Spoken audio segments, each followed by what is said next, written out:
I'm Derek B., editor of the Peru Tribune, back with you here on Friday to talk about what's going to be in tomorrow's newspaper. We call it Tomorrow's News.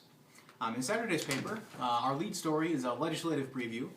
Chad Abshire talked to Representative Bill Friend out of Macy, who is the House Majority Leader, about what he expects from the new session coming up in January. It's going to be an abbreviated 10-week session because it's an even-numbered year, so they're going to have a lot to deal with on their plates. Friend said some things to look out for are gay marriage, which actually has become such a divisive issue. There was even a comment on it recently from U.S. Senator Dan Coates from Indiana.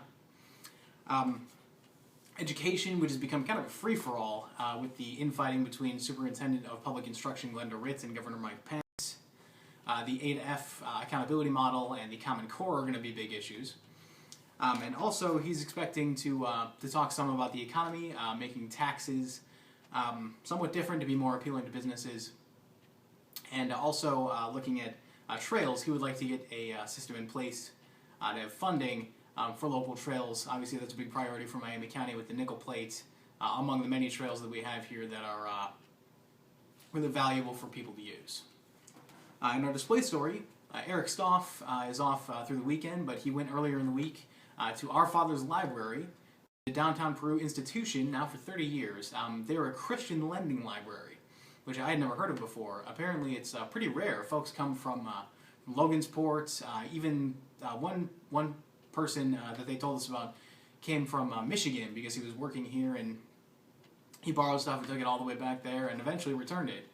It's a really great story about how they stay financially sound and the stuff they're able to offer to the community for little or no charge. Further down the page, we have two stories, actually, one from Chad and one from Eric, about local giving. Chad talked to the City of Peru and to David Weeks over at Blair Point Elementary School about some charity work they're doing for the holidays.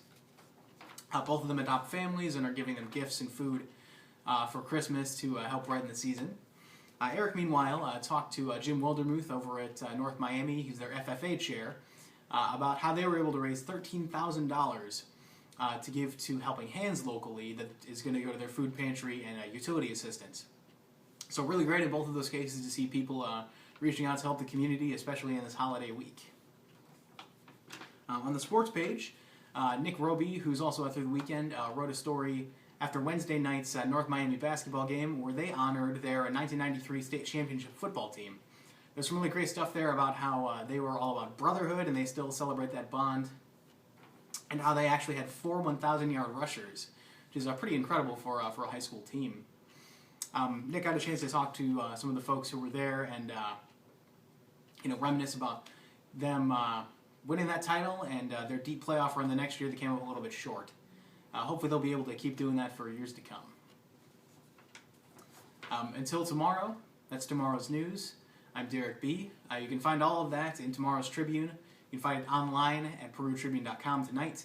You can find us on Facebook and find us on Twitter. Find our reporters on Twitter. Have a great Saturday, and we will see you again Sunday night.